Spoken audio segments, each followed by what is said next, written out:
Their championship guard, he's the one that called for this team meeting after the game. It included players, included coaches. It was an hour and a half of everyone, all sides. When you losing like that, bro, it's look crazy. I just don't think they care. Tyrese Maxey challenged Joel Embiid, the face of that franchise, the former league MVP, about his tardiness and about being on time. Joel Embiid's time in Philadelphia need to be over, and soon. After years of being the centerpiece of the process, it's time to admit that this experiment has failed.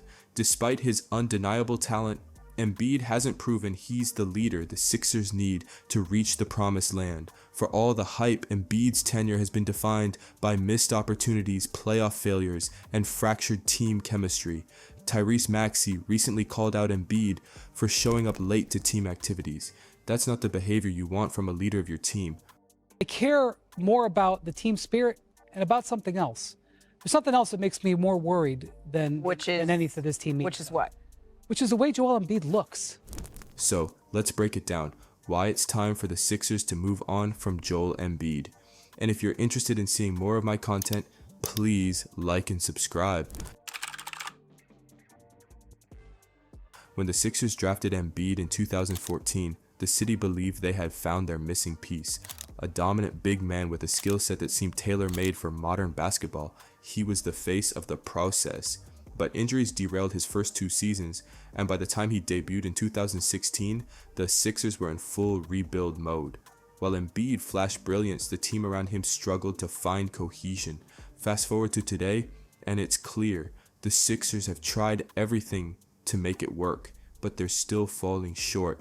Here's the thing about Embiid. He's an exceptional player, but great players aren't always great leaders. Time and again, Embiid has failed to inspire confidence in his teammates. Whether it's calling out his peers in post-game interviews or struggling to take accountability after losses, his actions have raised eyebrows.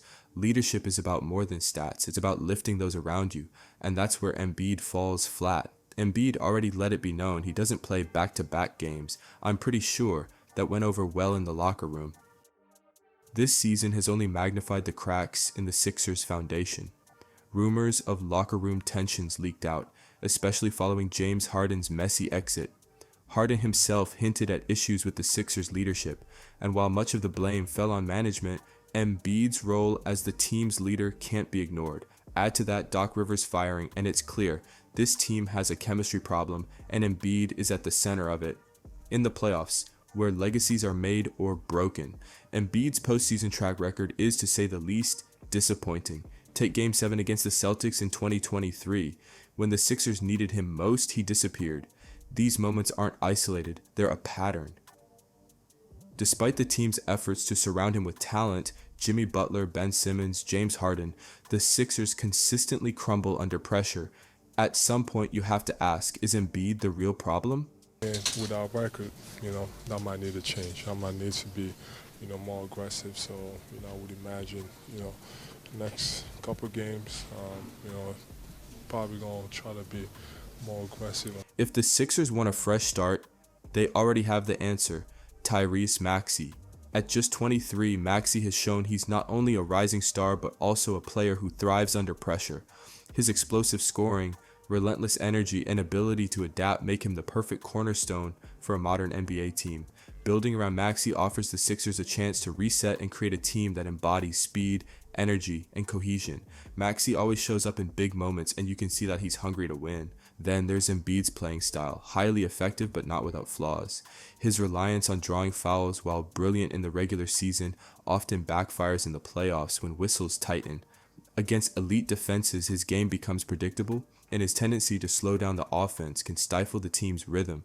Contrast that with the fast-paced, dynamic systems dominating the league today, and it's clear why Embiid's style feels outdated. Some might think it's too early in the season to hit the panic button, but right now the Sixers are 2-10, and it's looking like the same outcome that we saw in previous years. Trading Embiid may sound drastic, but it could be the best thing for both parties. The Sixers could receive a haul of draft picks and young talent to rebuild around Maxey, while Embiid could find a better fit elsewhere. Teams like the Kings or Heat could offer the structure and support he needs to finally win. For the Sixers, it's an opportunity to embrace a new identity, one that doesn't revolve around a flawed star. The Joel Embiid era in Philadelphia has been a roller coaster, but it's time to get off the ride. The Sixers have given him nearly a decade to deliver, and while he's provided unforgettable moments, he hasn't brought the ultimate prize. So what's next for the Sixers? Is it time to embrace a new future with Tyrese Maxey, or should they stick with Embiid for one last run? Let us know your thoughts below, because one thing's for sure, the clock is ticking.